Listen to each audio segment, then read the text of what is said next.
Bueno, bienvenidos sean todos, gracias por estar puntuales a esta cita. Vamos a la escritura y estamos siguiendo con el estudio del libro de los Hechos. Ahora vamos a estudiar una historia maravillosa que está en el capítulo 9, así que le pido que vaya conmigo a Hechos capítulo 9 y vamos a estar estudiando a partir del versículo 1 hasta el versículo 31. Hay varios versículos ahora que ver, pero vaya conmigo porque la historia que viene también es una historia determinante para el resto del Nuevo Testamento. Lo que sucede en esta historia iba a marcar la pauta de lo que iba a ser el Nuevo Testamento para la iglesia. Así que es importantísimo que analicemos qué es lo que sucede en esta porción de la Escritura. Así que Hechos 9 del 1 al 6. Hemos venido hablando acerca de la transformación que Dios puede hacer en nuestras vidas y cómo cuando estaban matando a Esteban a pedradas, que era fue el primer mártir de la iglesia, había un muchacho por ahí que estaba apoyando, haciendo barra a todos aquellos que estaban agrediendo a los cristianos, se llamaba Saulo de Tarso. Tanto así que cuando mataron a Esteban, dijeron que sus ropas habían sido tiradas a sus pies como muestra de autoridad. Pues entonces vamos a iniciar este estudio y el capítulo 9 inicia con la historia de este joven llamado Saulo y veamos qué era lo que había en su corazón. Creo que muchos de nosotros nos vamos a poder identificar con el antes y el después. Qué era lo que había en nuestro corazón, qué había en nuestra vida y vamos a ver qué es lo que había en la vida de Saulo. Así que Hechos 9 del 1 al 6. Saulo, respirando aún amenazas y muerte contra los discípulos del Señor, vino al sumo sacerdote. Vamos a hacer una pausa en ese primer versículo.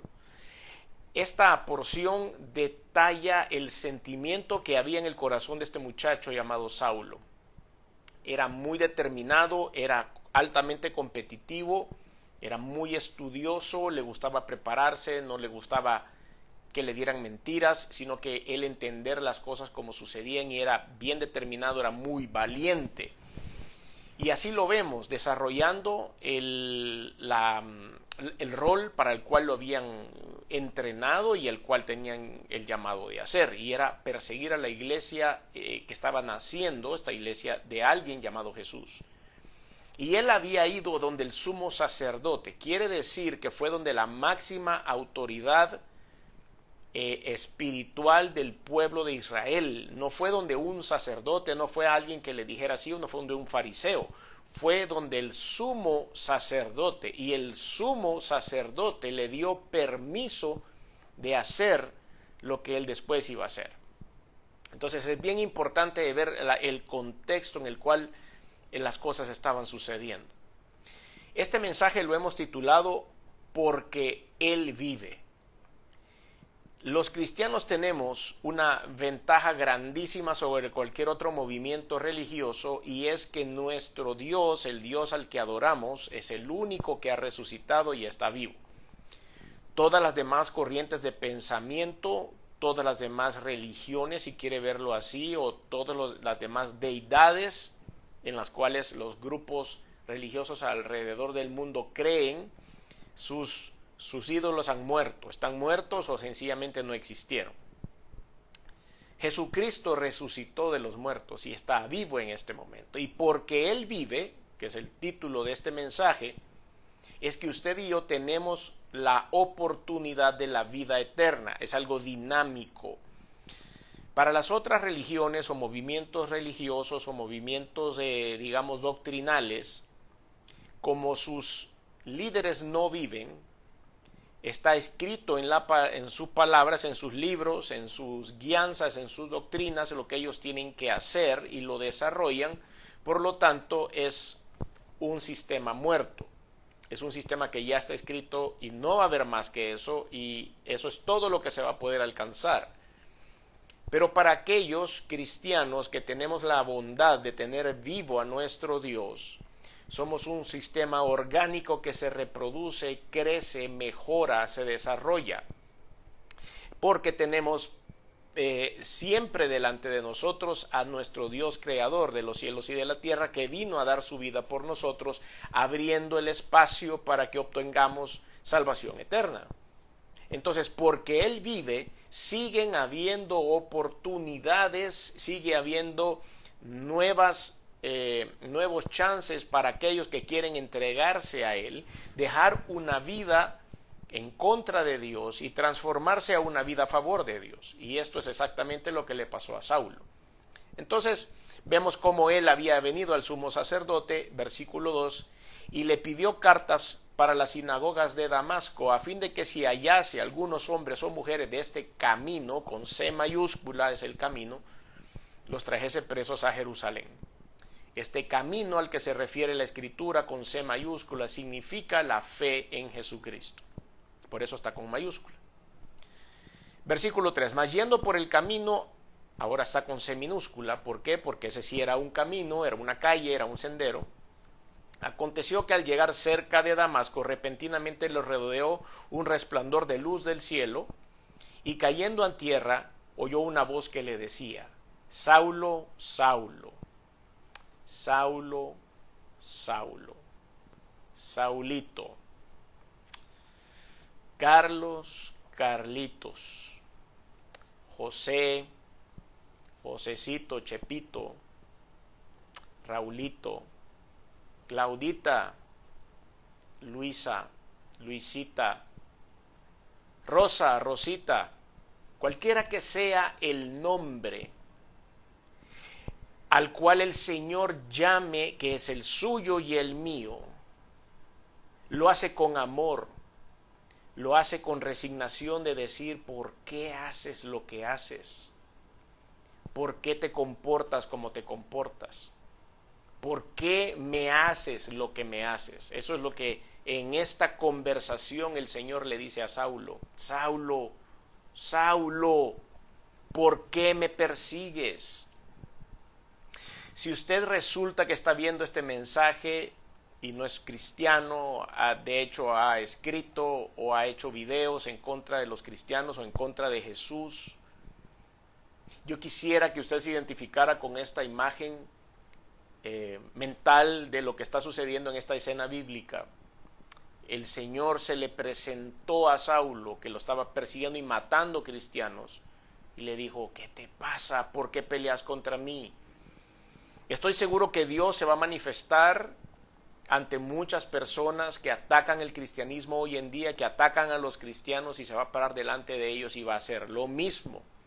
¿Por qué me persigues? Versículo 5 le dice, él dijo: ¿quién eres, Señor? Y le dijo: yo soy Jesús, a quien tú persigues.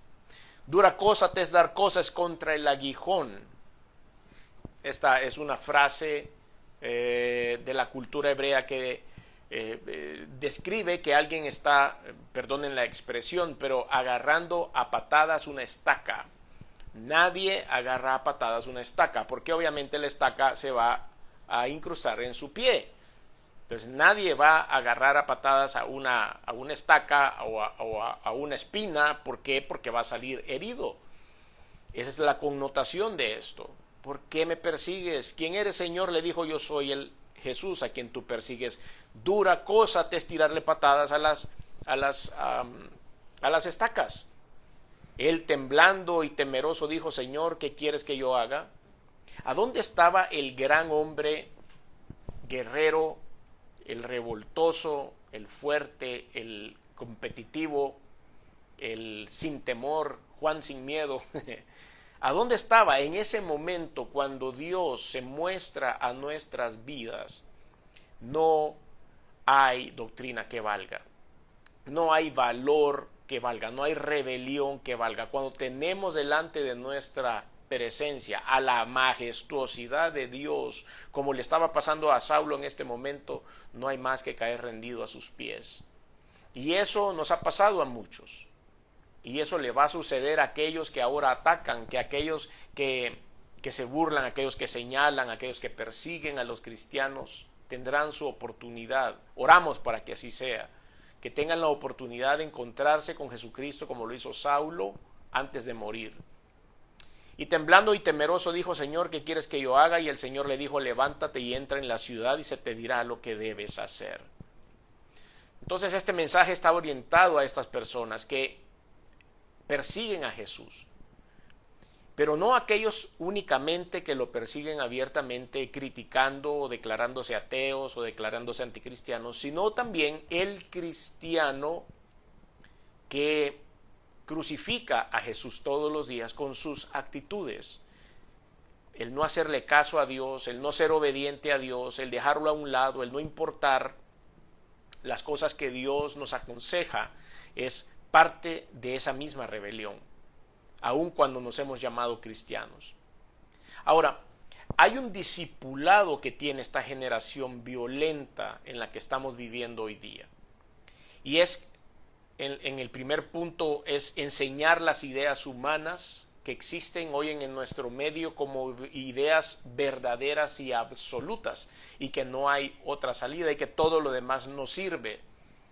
Y esas ideas y verdades absolutas se crean usando un sincretismo, es decir, muchas ideas, muchas corrientes de pensamiento se ponen juntas y esto le hace sentido a muchas personas y entonces empiezan a formar ideologías que están contrarias a Dios. Imponer la interpretación de tradiciones religiosas antes de la interpretación bíblica, eso está contaminando a los seres humanos.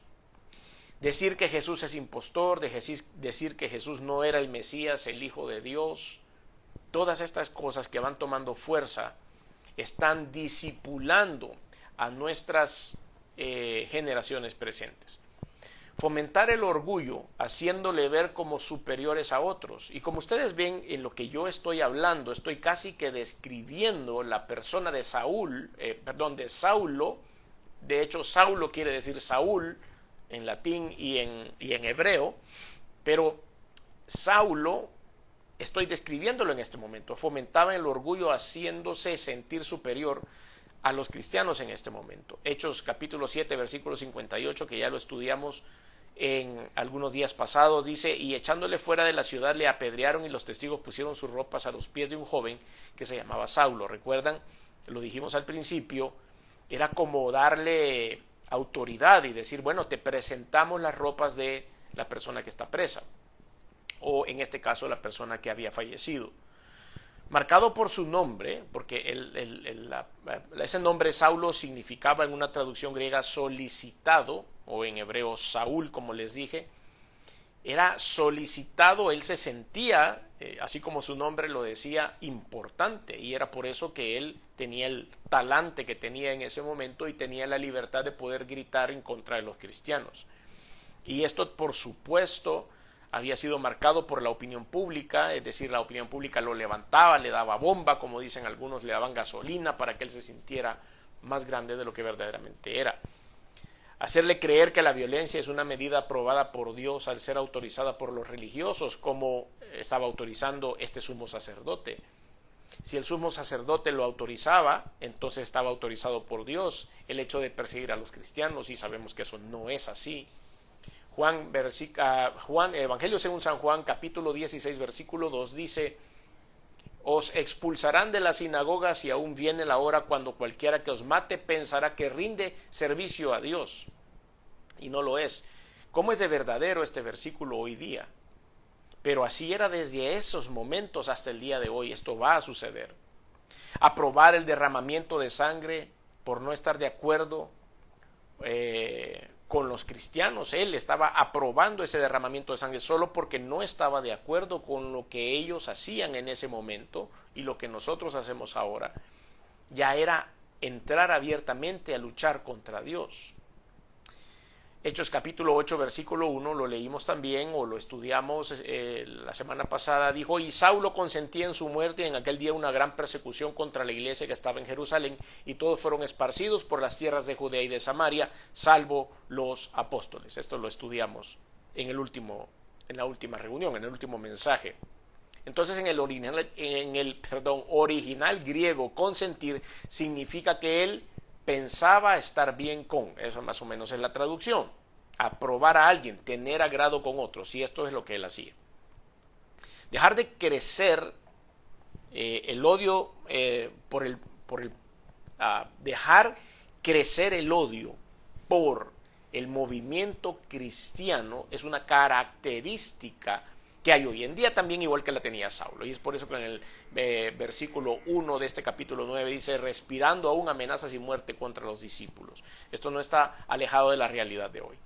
Darle autoridad al violento también no está alejado de la realidad de hoy. Él pidió cartas en las sinagogas de Damasco al sumo sacerdote para poder perseguir a los cristianos, hombres y mujeres que anduvieran en ese camino con C mayúscula. Le dieron autoridad al violento. ¿Y eso como que sucede hoy también o no? O quizás solo sucedía en aquella época. No, hoy también. Hoy también. Vemos personas sin escrúpulos que tienen la suficiente autoridad para pasarle por encima a quien sea, aunque no se lo merezca.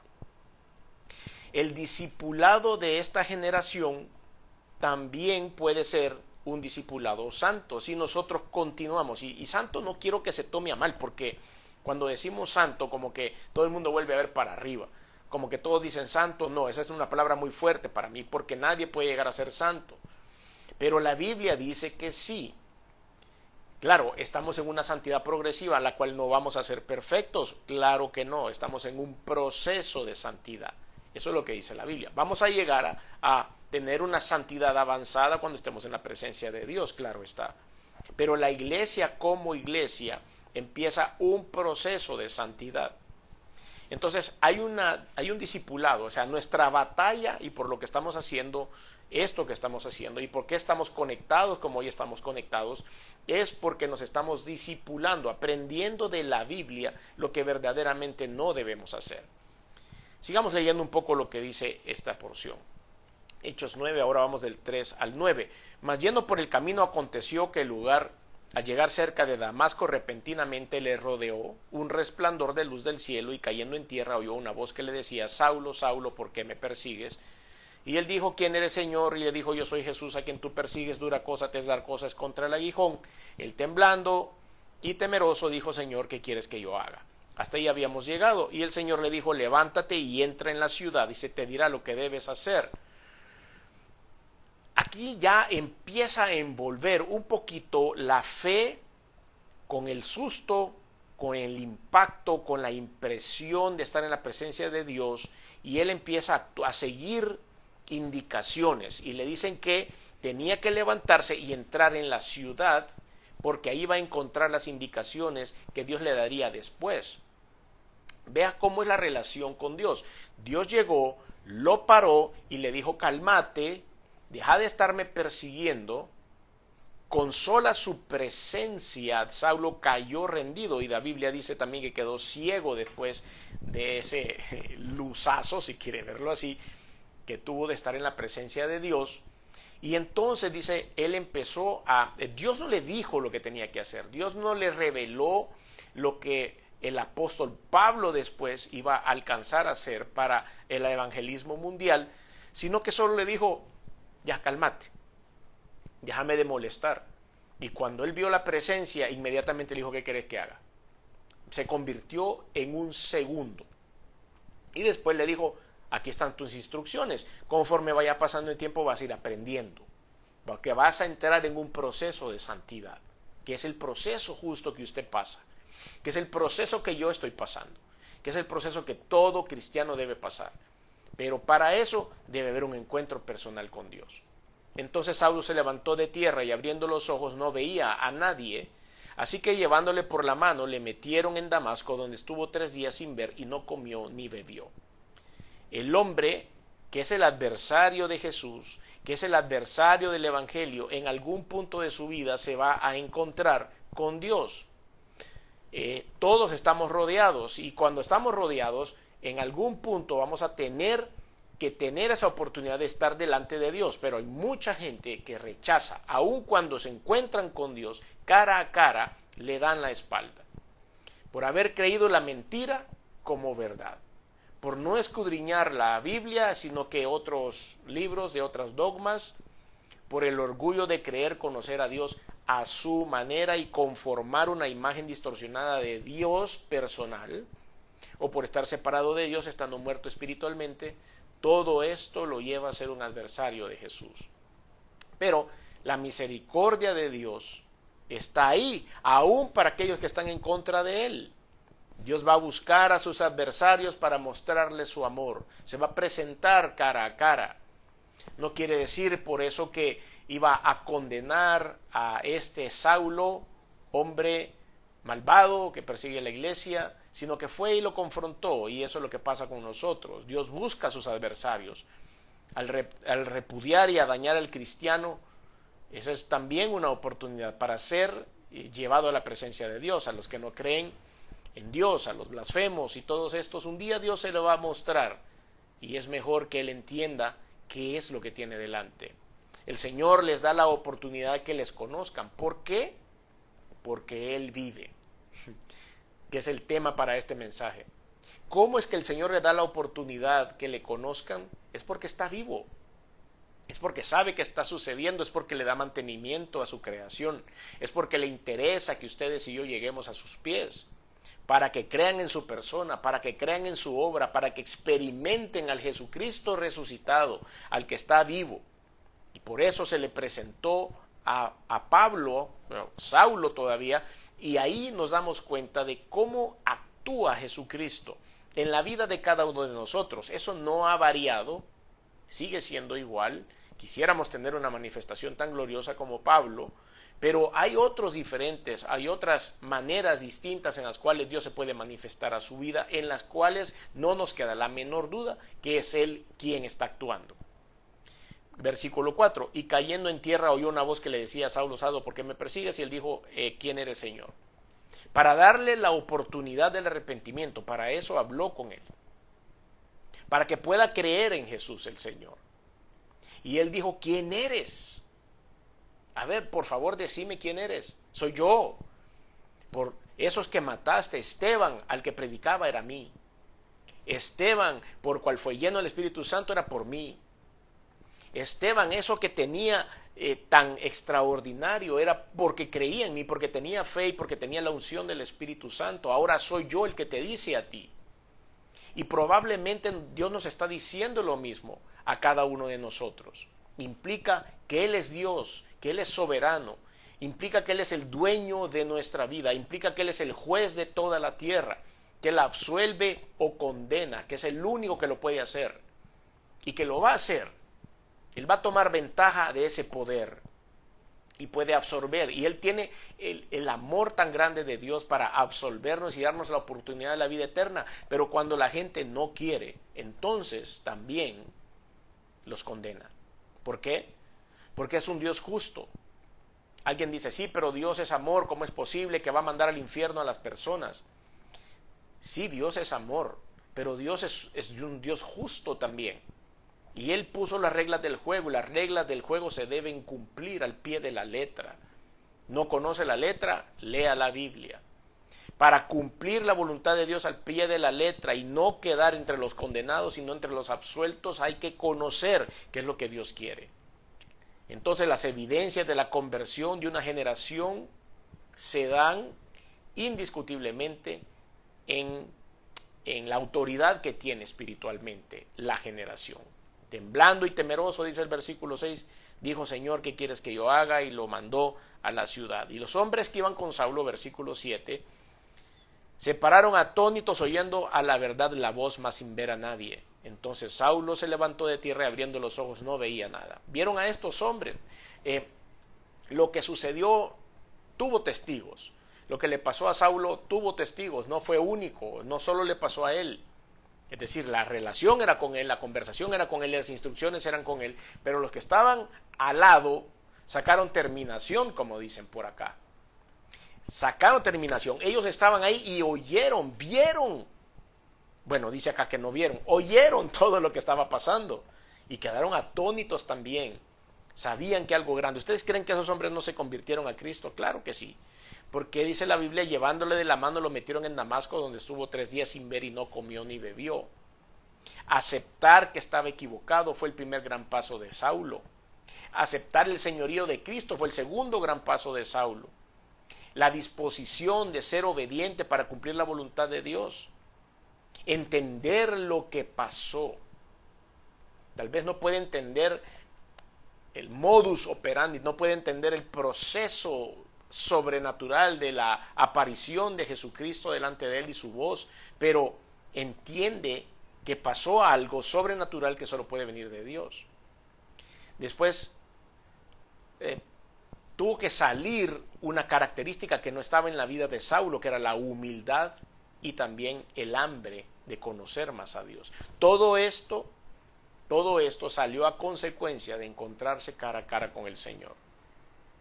Entonces, a consecuencia de esto viene el servicio de una nueva generación, de esa generación que se encuentra con Dios, como lo hizo este hombre o como lo ha hecho usted probablemente, y empieza a haber un compromiso con Dios, de poder ir.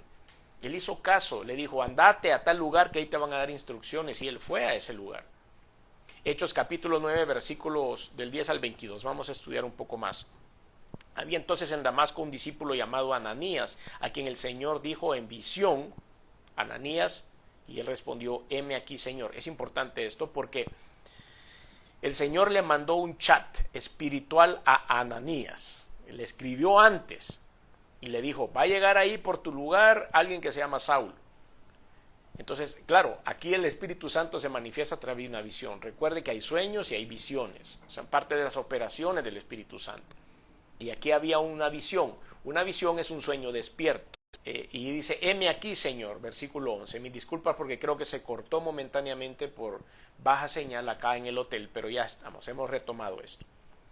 Y dice, y el Señor le dijo, levántate y ve a la calle que se llama derecha y busca en casa de Judas a uno llamado Saulo, de Tarso, porque he aquí él ora. El Señor lo tenía a la vista, sabía lo que estaba pasando. Y en el mismo momento mandaba un mensaje a Ananías el profeta y le dijo, necesito que vayas allá, y le dio la dirección. Y se llama Saulo de Tarso y él está orando. Y ha visto en visión a un varón llamado Ananías que entra y le pone las manos encima para que recobre la vista. Quiere decir que le mandó una visión a Saulo. ¿A qué nivel estaba este hombre ya espiritualmente después de haber estado en la presencia de Dios? Que estaba orando y estaba teniendo una visión divina. Y al mismo tiempo el Señor, haciendo un plan perfecto, haciendo una buena estrategia, estaba dándole esa visión a Ananías también. Y todo se iba a consumar de acuerdo a los planes de Dios. Y ha visto en visión a un varón llamado Ananías que entra y le pone las manos encima para que recobre la vista. Versículo 13. Entonces Ananías respondió, Señor, Señor, he oído de muchos acerca de este hombre. ¿Cuántos males ha hecho a tus santos en Jerusalén? Y aún aquí tiene autoridad de los principales sacerdotes para prender a todos los que invocan su nombre. Y el Señor le dijo, ve. Como él diciendo a Ananías, Señor, yo voy a hacer lo que tú me digas. Voy donde tú me mandes, cualquiera que sea la comisión que me des, la voy a cumplir, Señor. Pero no es este el hombre aquel que anda matando a los cristianos. ¿Estaré seguro, Señor? ¿O hasta ahí voy a llegar ya en mis días y este hombre me va a tomar en sus manos y me va a matar como hizo con Esteban? Y el Señor le dice, no, tranquilo. Versículo 15, el Señor le dijo, ve porque instrumento escogido me es este para llevar mi nombre en presencia de los gentiles. Ahí se estaba abriendo el evangelio al resto del mundo, y de reyes, y de los hijos de Israel, porque yo le mostraré cuánto le es necesario padecer por mi nombre. Ahí se estaba configurando el ministerio de Pablo. Fue entonces Ananías, sin preguntar, sin ponerle más excusas a Dios, fue entonces Ananías y entró a la casa y poniendo sobre él las manos dijo, hermano Saulo. Vea usted, cuando uno tiene la convicción de que está siendo enviado por Dios, no tiene miedo y reconoce que con lo que Dios hizo en otras personas, eso es absoluto. Y por eso llegó y dijo, ya me habló Dios y me dijo de que vos sos el que va a hacer algo grande, así que sos mi hermano. Y le puso las manos y le dijo, hermano Saulo, el Señor Jesús que se te apareció en el camino por donde venías, me ha enviado para que recibas la vista y seas lleno del Espíritu Santo. Una sanidad divina y una sanidad espiritual, sanidad del cuerpo y sanidad espiritual. Y al momento le cayeron de los ojos como escamas y recibió al instante la vista y levantándose fue bautizado. Y habiendo tomado aliento, recobró fuerzas y estuvo Saulo por algunos días con los discípulos que estaban en Damasco. Empezó su proceso de entrenamiento. Versículo 20. Enseguida predicaba a Cristo en las sinagogas, diciendo que este era el Hijo de Dios. ¿Cómo? Que no era el que entraba a las sinagogas a perseguir a los cristianos y ahora él entraba a las sinagogas a predicar que Jesucristo era el Hijo de Dios. Esas transformaciones solo las logra el Señor. Y todos los que le oían estaban atónitos y decían, ¿no es este el que asolaba en Jerusalén a los que invocaban este nombre? Perdón, se me traba la lengua. A los que invocaban este nombre, y a esto vino acá para llevárselos presos ante los principales sacerdotes. Pero Saulo mucho más se esforzaba y confundía a los judíos que moraban en Damasco, demostrando que Jesús era el Cristo. Eso era compromiso. Es un acto de la misericordia de Dios. El llamado a servir es un acto soberano de Dios. Es un camino de sufrimiento. Le decía hace un momento en el versículo 16, porque es importante que él aprenda lo que ha de padecer por mi nombre. Pablo padeció muchas cosas por el nombre de Jesús, pero fue entrenado para eso. Por eso es un privilegio ser capacitado por el Espíritu Santo, como lo hizo el apóstol Pablo. Dice que llegó a Ananías y oró por él y fue sanado de su vista, y fue también sanado el Espíritu Santo, cayó sobre él con gran fuerza. Y después dice, predicaba la palabra en Damasco y en todos los lugares y en las sinagogas junto a los hermanos que estaban predicando el Evangelio. La predicación es el resultado de el servicio a Dios de manera espontánea, con un mensaje cristocéntrico, y es estar siempre expuesto a ser atacado por Satanás, porque eso así es. Aquí, cuando nosotros nos ponemos a predicar la palabra de Dios, estamos expuestos a los ataques de Satanás. Entonces, la grandeza de la misericordia de Jesús para formar una generación santa como lo hizo con Saulo, está siempre a disposición de todos nosotros. Lo único que tenemos es que colaborar en esta tierra, en el ministerio del Señor, y hacer las cosas que tenemos que hacer. Vamos al versículo 23 en adelante, Hechos 9:23. Pasados muchos días, los judíos resolvieron en consejo matarle. Ahora ellos estaban en contra de él. Pero sus acechanzas llegaron a conocimiento de Saulo, y ellos guardaban a las puertas de día y noche para matarle. Entonces los discípulos, las puertas se refiere a las puertas de los muros de la ciudad. Todas las ciudades estaban amuralladas para evitar las invasiones, y después de cierta hora cerraban todas las puertas principales del muro para que nadie pudiera entrar y salir y así no quedar desprotegidos. Entonces dice que habían policías o habían personas enviadas por el sumo sacerdote y por los fariseos a que se pararan en cada puerta para no permitirle la salida a Saulo y poderlo atrapar y matarlo. Entonces guardaban las puertas, versículo 24, de día y de noche para matarle. Entonces los discípulos, tomándole de noche, le bajaron por el muro, descolgándolo en una canasta. Entonces como que abrieran una ventana que daba a la calle, y por ahí lo bajaron con una canasta y un lazo, me imagino yo, o unas sábanas amarradas unas con otras, como sea, como un preso que estaba huyendo. Imagínense después el hombre, ese poder que había tenido, esa capacidad de mandar que había tenido, esa autoridad que le había sido delegada, ahora estaba huyendo de las mismas personas a las que él había dirigido en una canasta. Versículo 26, cuando llegó a Jerusalén trataba de juntarse con los discípulos, pero todos le tenían miedo, no creyendo que fuese discípulo. Aún los discípulos estaban renuentes a creer en el poder transformador de Dios, pero después se dieron cuenta y aprendieron, como usted y como yo ahora mismo, que el poder transformador de Dios puede hacer a un asesino un santo, puede hacer a un perseguidor un santo, puede que las personas sean transformadas por el Espíritu Santo. Entonces Bernabé, versículo 27, tomándole lo trajo a los apóstoles y les contó cómo Saulo había visto en el camino al Señor, el cual había hablado, y cómo en Damasco había hablado valerosamente en el nombre de Jesús. Había alguien que ya daba testimonio de su transformación. Bernabé fue una pieza clave en el ministerio de Pablo, porque él es el que lo introduce y le dice a todo el mundo, calma, yo tengo evidencias de la transformación que Dios ha hecho en su vida. Versículo 28, y estaba con ellos en Jerusalén y entraba y salía, y hablaba denodadamente en el nombre del Señor y disputaba con los griegos, pero estos procuraban matarle. Ya tenía otros enemigos también. Cuando supieron esto los hermanos, le llevaron hasta Cesarea y le enviaron a Tarso. Entonces las iglesias tenían paz por toda Judea, Galilea y Samaria, y eran edificadas andando en el temor del Señor, y se acrecentaban fortalecidas por el Espíritu Santo. Entonces esta presencia hace posible lo imposible. Hay un cambio de corazón, hay un cambio de opinión de sí mismo y de nuestro entorno con respecto a Dios. El nombre romano, Pablo, ahora significa pequeño, nombre que lo identificó en el ministerio de los gentiles. Y ese nombre se lo puso el Señor. Y le dijo, ya no vas a ser Saulo, hoy vas a ser Pablo. Le hace miembro de la familia de Dios. Le abre espacio en el servicio de la iglesia, le da la oportunidad de prepararse bíblica, ministerial y espiritualmente para poder enfrentar los retos que venía hacia adelante.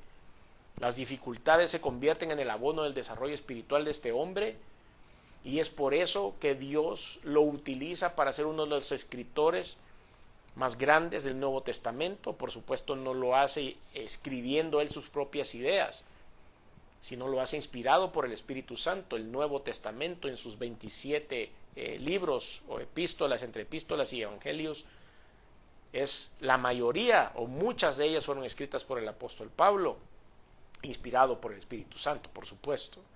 Entonces, porque Él vive, usted y yo tenemos la oportunidad también de poder crecer. Tenemos la esperanza de que hay un cambio de vida para nuestra generación. Tenemos esperanza de poder ver a todas estas personas que hoy atacan a los cristianos ser llamados a servir con el poder del Espíritu Santo. Hay oportunidad para poder ser capacitados por el Espíritu de Dios. Y hay esperanza para que las crisis pasen y que el que era enemigo de Dios ahora sea parte del equipo de servidores del Señor. La esperanza está porque Él vive. Y es necesario que ustedes y yo seamos parte de este maravilloso cambio y lo podamos ver con nuestros ojos cuando ustedes y yo cumplamos siempre esta gran tarea de predicar el Evangelio de Jesús. Si en algún punto de su vida usted ha recibido la oportunidad de acercarse a Dios, pero la ha rechazado, y usted está escuchando este mensaje, yo le invito a que no lo deje más a un lado. Yo invito a que usted vaya a la presencia de Dios y se pueda encontrar con Jesucristo tal como lo hizo Saulo de Tarso. Y que usted ponga atención y le diga, Señor, sí, yo quiero que seas mi Dios y mi Salvador. Quiero hacerte caso, así rápido como lo hizo este hombre que estaba en contra de Cristo. Para eso sencillamente se cumple con una oración, una palabra. Señor, ¿qué quieres, Señor? ¿Quién eres? ¿Qué es lo que quieres que haga? Y ahí mismo el Señor entiende que su corazón está siendo entregado a Él. Si usted quiere dar ese paso de fe, yo le puedo acompañar en una sencilla oración. Allí donde usted está, diga conmigo, Señor Jesús, reconozco que he hecho cosas que no han sido de tu agrado. Perdóname, me arrepiento. Reconozco que viniste al mundo hecho hombre, que te colgaron en una cruz y que la sangre que derramaste ha servido para limpiar mis pecados. Reconozco que resucitaste al tercer día, que estás vivo y sentado a la diestra de Dios. Por lo tanto, hoy abro mi corazón y te recibo en él como mi único y suficiente Señor y Salvador. Te doy gracias por esta oportunidad. En el nombre de Jesús. Amén.